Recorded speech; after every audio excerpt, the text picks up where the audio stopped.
the question of the pupil.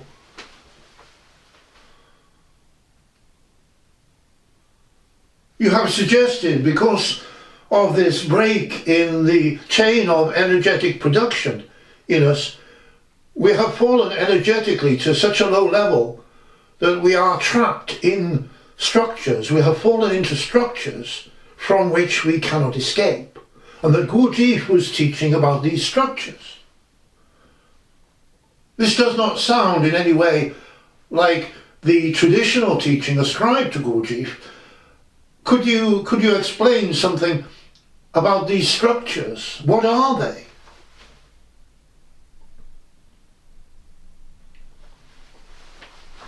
The teacher replies.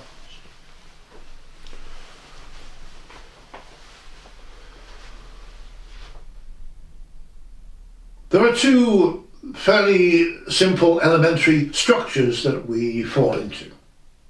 As you have implied, as you have said in your question, there is a break in the chain of energetic production in us. So we fall to a very low energetic level. We fall into structures, psychological structures.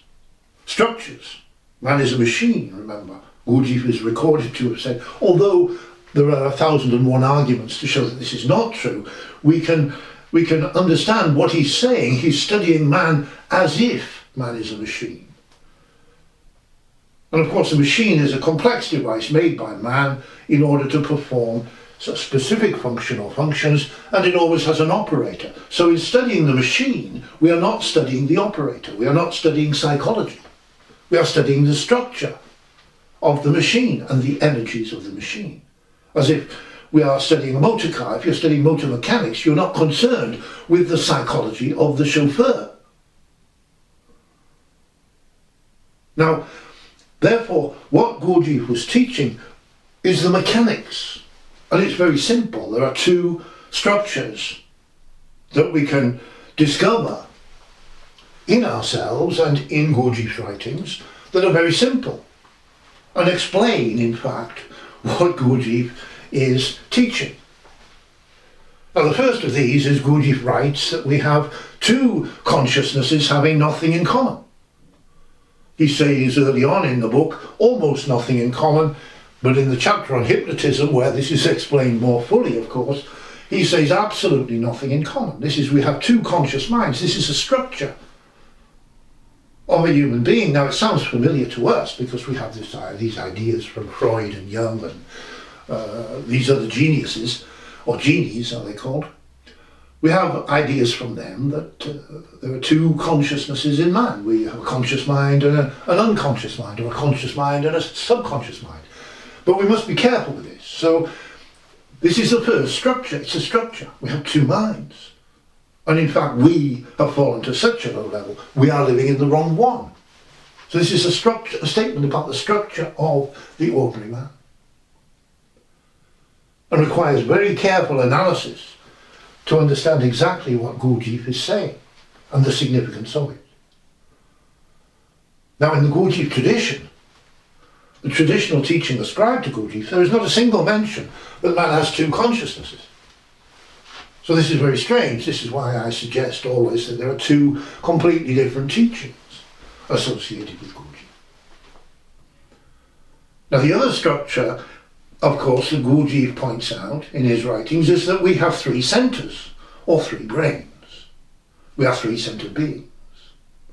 And again, when we look at the Gurdjieff tradition, Ouspensky writes in the book In the Search of the Miraculous this sentence. He says, there are not three centres in man, in the ordinary man. There are not three centres in the ordinary man. It's written down in Search of the Miraculous. Well, everywhere that Gurdjieff writes about man, he writes about man as a three-centred being. Well, this is a structure. We have three centres.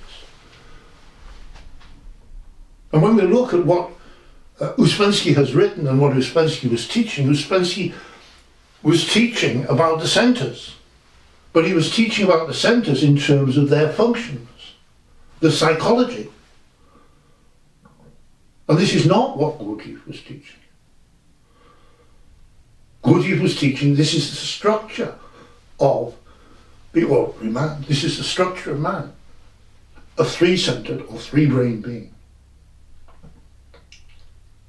So, if you are asking me about the structures and energies, which of course you are, these are two elementary structures that we have fallen into because of our lack of energy, because of our depleted energetic state as ordinary men and women. One of them, we have two conscious minds having nothing in common. We are living in the wrong one. And the second is that we are three-centered beings. We have three centers, or three brains.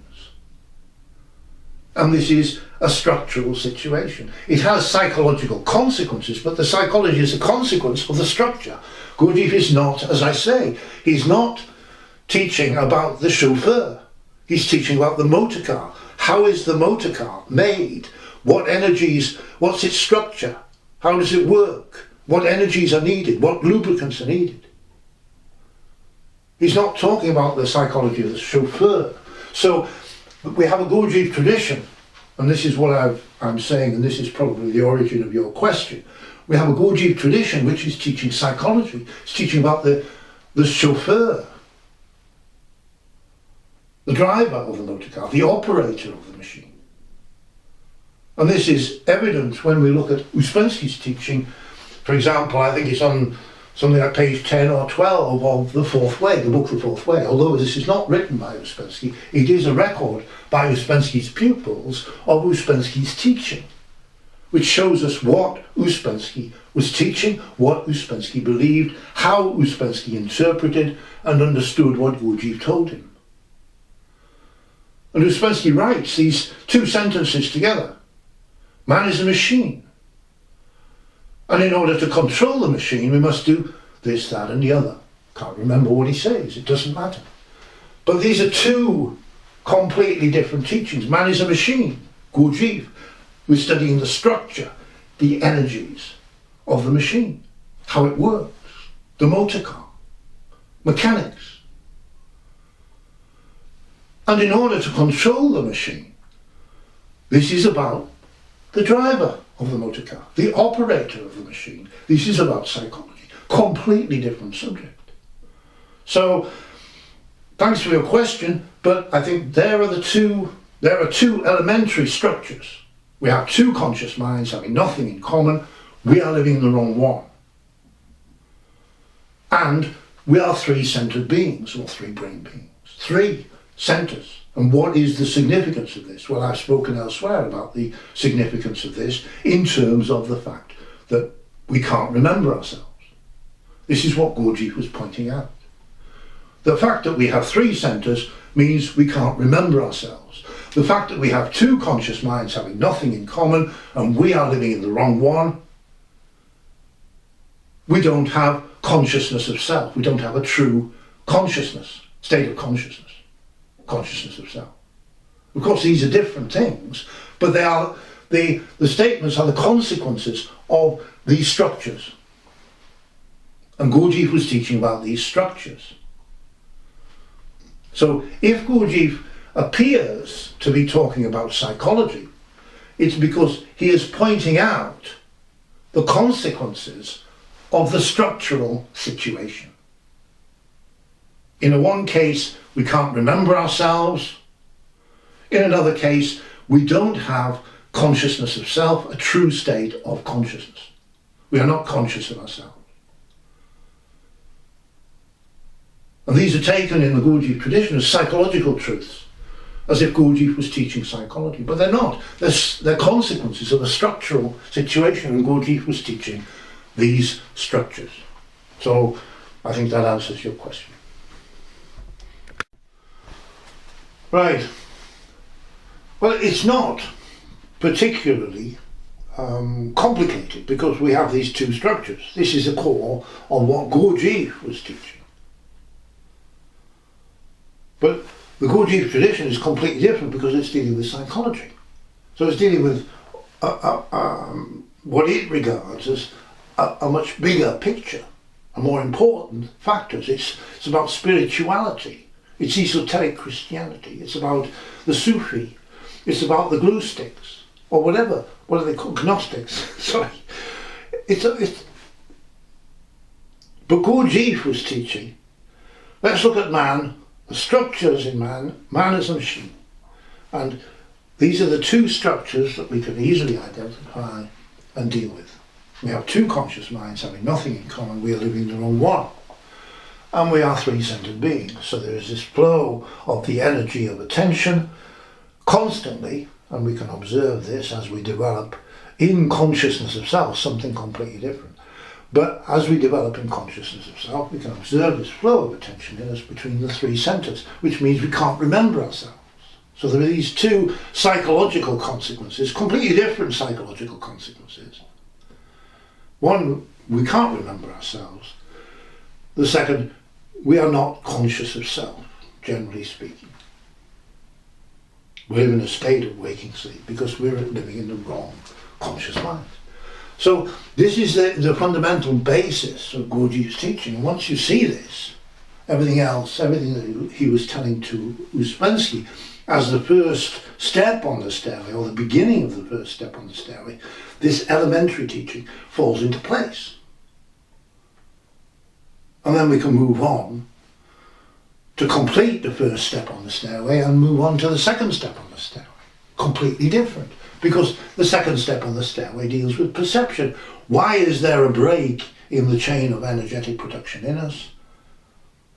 Gurdjieff writes, we have an excellently working automatism for perceiving all kinds of new impressions. New impressions, the food of impressions. An automatism for perceiving. So we perceive automatically, and therefore don't digest these higher hydrogens, these higher energies, and we don't have them, so we fall to a very low level.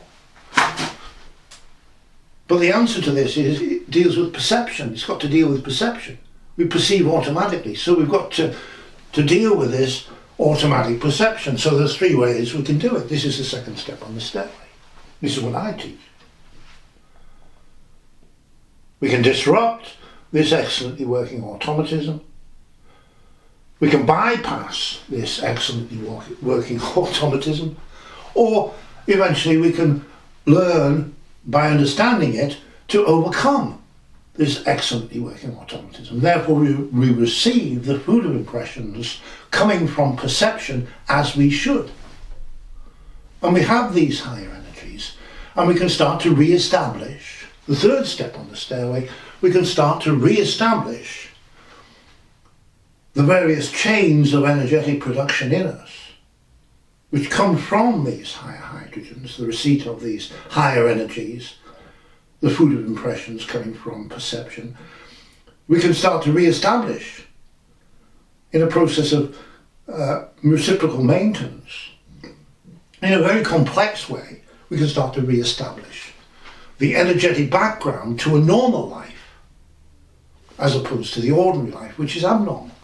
We can start to re-establish this energetic background to a normal life, depicted brilliantly by Ouspensky as the second food diagram. This is the energetic background we should have to a normal life.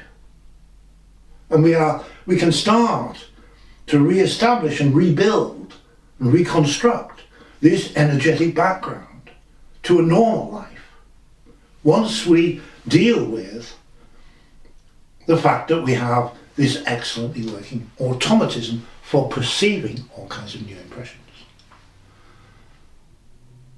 So the transformation is quite a big thing, but it's not that difficult to understand, in my opinion. It's just that the Gurdjieff tradition is not dealing with this at all. The Gurdjieff tradition is talking about something else. They're off with the Gnostics or whatever.